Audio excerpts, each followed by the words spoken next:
There was a flower. This flower did not simply burrow up from a seed to shadow the soil's surface. This flower also groaned, weathered, but bled color into the storm. It was hope and turmoil, and a light and depravity. There were gardens, though. Gardens the flower would flatter herself to have been the center of. The flower was transported and nurtured in each. One garden was a messy, cluttered, and clunky vegetable patch that grew in a week like a time-lapse of a decade. This flower found camaraderie among the blossoms of the zucchini plants, but was just as embraced by the needed gourds and tangled carrots. The flower saw the garden's picket fence be torn down and saw pathways being set and webbing out in every direction. The flower saw this garden's dry seasons of thin crops and the seasons where it was choked by weeds and smothered by fallen leaves, only to thrive off their nutrients when the harvest was more than expected.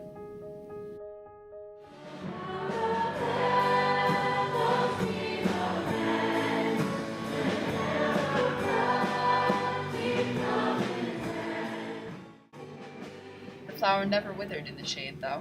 She retained her violent hues come every season, and the gardener never abandoned his plot.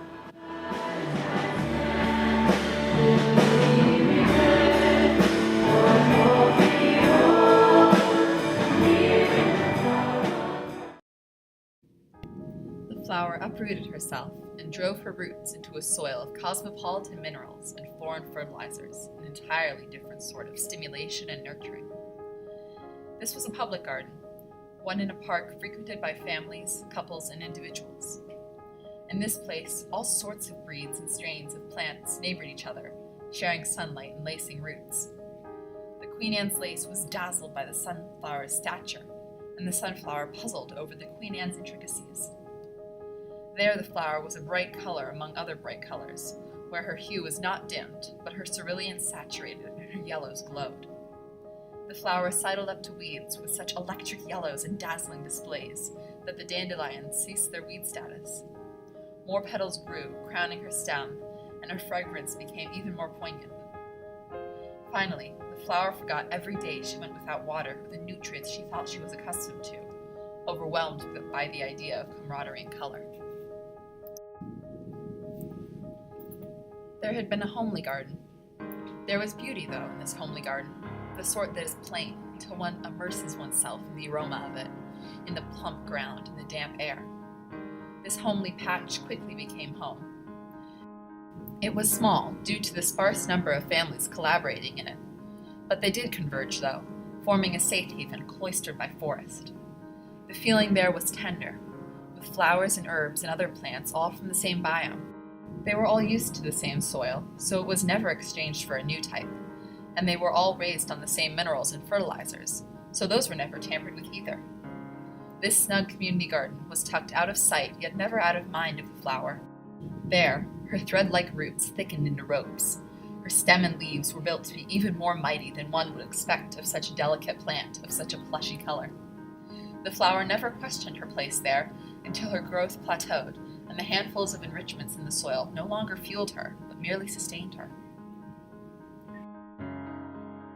The window box is small. It is an island, nuzzled against a cool barrier between the regulated temperature of inside and the constant flux of out. The soil is molded to its floral inhabitants, like the dirt has become used to the habitual writhings of the roots. The colors of the flowers there were all part of one color scheme. If one were to routinely peek in the window that the box sat against, one would have seen a seed being planted under 2 decades ago. Then, one would have seen how the floral trio grew to a quartet after the invasion of our flower.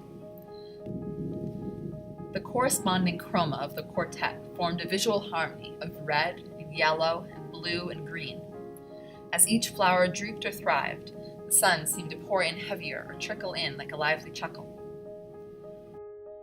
While each garden was vital to the flower's strength and vibrancy, none leveled with the flower, and none fulfilled in the way the flower felt was right. So the flower became a garden in her own right.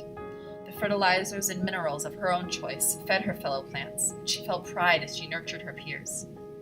She felt the wild challenge and freedom of the public park, and the familiar, broken-in safety of the community garden. In her garden, she provided the soft intimacy of the window box and the enduring knotted flux of the vegetable patch. This garden molded around the flower and watched orchards come up around her, along with saplings being transplanted into her plump soil. She became a garden, one which was carefully plotted and meticulously orchestrated to form a beautiful, homey plot. She defied the reputation of her flower type. While a poppy spoke in tones of surrender, rest, and silence, she laughed in tones bright like her color, and would mourn in shades of crimson vibrance. She rallied rather than falling into peace, and she burst into liveliness before she settled into sleep. The red of her flower dissolved into flames, burning in life and defying her symbolism of death.